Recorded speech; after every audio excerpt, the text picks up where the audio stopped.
Well, I am here today with Brayden Eaton. Brayden is the star of the new movie I directed, Dinosaur Cove.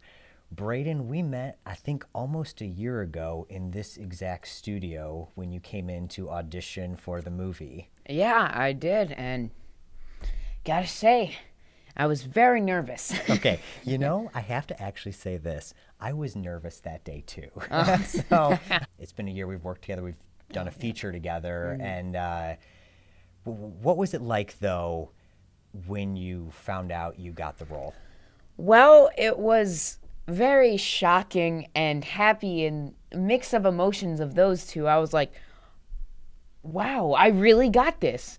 And, it's always been a dream of mine to be a lead in a movie, so who wouldn't be excited and happy if you achieved your dream? Well, fantastic. It was really a lot of fun to work with you. It was a fun project. I mean, we had such a cool location that we were filming just the whole movie at. Like, it's got to be, as a director, it was my favorite movie to do because the location and the people, just everything about it was so much fun. Oh, yeah. Now, tell me from your experience, were you a fan of dinosaurs growing up? I know for me, I was hugely in love with dinosaurs as a kid. I collected little dinosaur plastic, collectible things, and I was just fascinated by them. Were you ever a fan of dinosaurs growing up at all?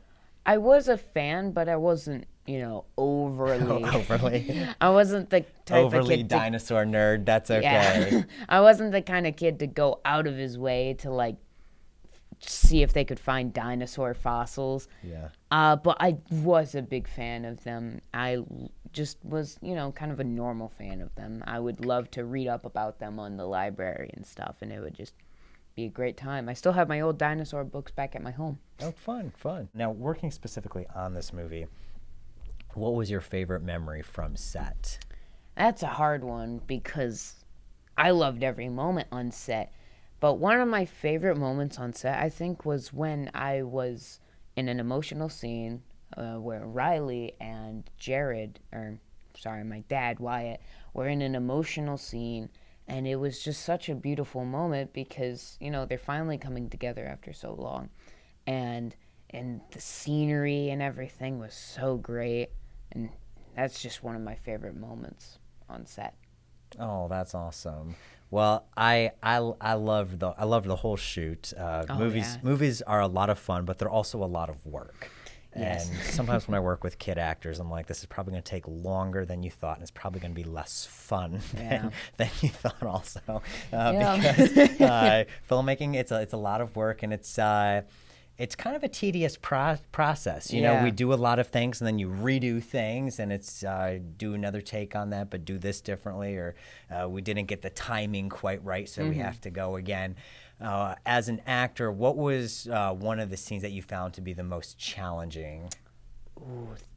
I mean, as much as I loved that scene before with Riley and Wyatt, it was so challenging because if you remember, there was so much wind beating at us. It's a beautiful scene because it takes place on the ocean there. So we're way high up on a bluff, and the wind was gusting at such a fierce typhoon gust. I couldn't hear. I'm standing, just maybe 15 or 20 feet away, looking through a monitor, and I can't hear anything at all. Like, it's just, I'm just looking at that monitor saying, I think it looks good. And the mic can hear almost nothing just because there's so much wind. Even with all the wind screens we had around that microphone, it was just kind of too much all at once. So it was so funny because we would be doing this really emotional scene,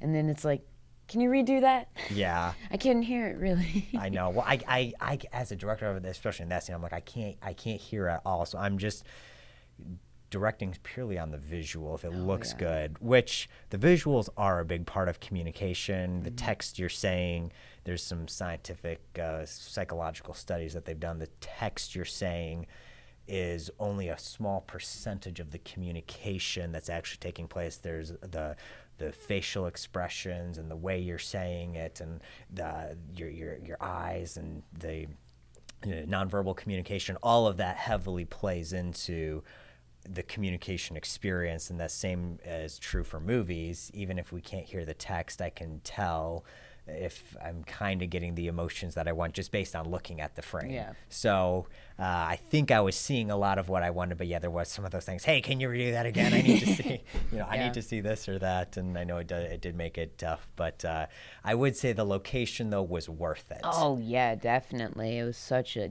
beautiful shot, like you said. And that golden hour lighting that we got on it. My goodness, the sunset there. It's just such a beautiful location. I'm really glad we were able to shoot there. Doing a film like that where you get to really go on location to those locations and film the stuff. It's such a different experience than doing it in a fake studio setup where everything is manufactured and then there's green screen and then you're putting it all in later. It's even if you can hear everything in the studio, there's an element of realness that the location gives you that a studio just can't quite replicate. Yeah. So so that was one of the most challenging moments. Did you have a favorite scene to shoot that was just this one made it? Yeah.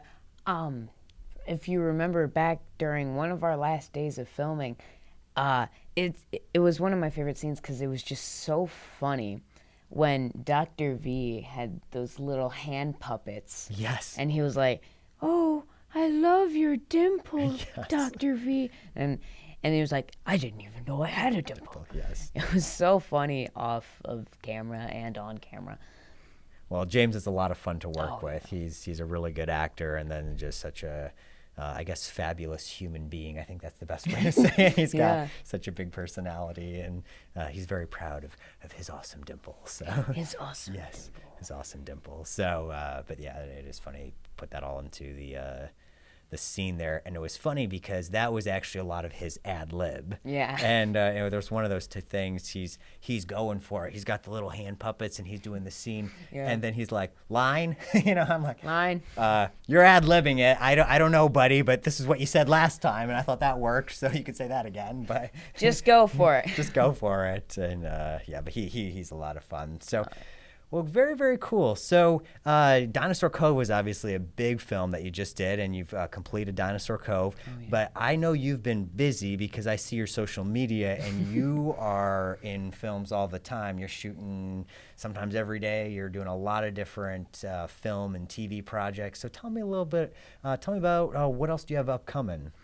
Well, I have a movie upcoming that is called Pulled from Darkness, and it is about this family living in Armenia, Russia, and the mother gets kidnapped and the children have to flee from their own home because they're not safe there anymore.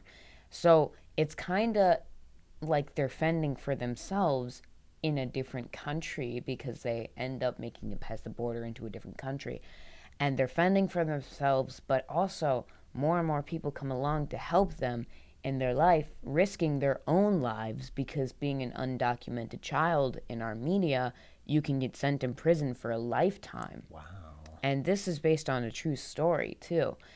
And they can't go back to their mother because they're in a different country and they're undocumented children.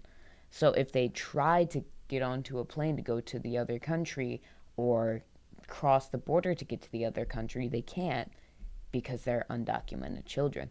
So it's really a interesting story, to say the least, and just a fabulous work of art that is such a true story that you can't even make it up. Yeah, that's such a neat thing. I'm so glad that you're a part of so many good artistic projects that are inspiring, that make us want to be better human beings. Yeah. That's where it's all at. So, man, congratulations to you. It was really fun working with you. It was really fun directing a project that you starred in. Congratulations to you on all the other films. And we're watching you, and we're looking forward to seeing more Brayden Eaton movies in the future. And so, all the best to you. Thank you.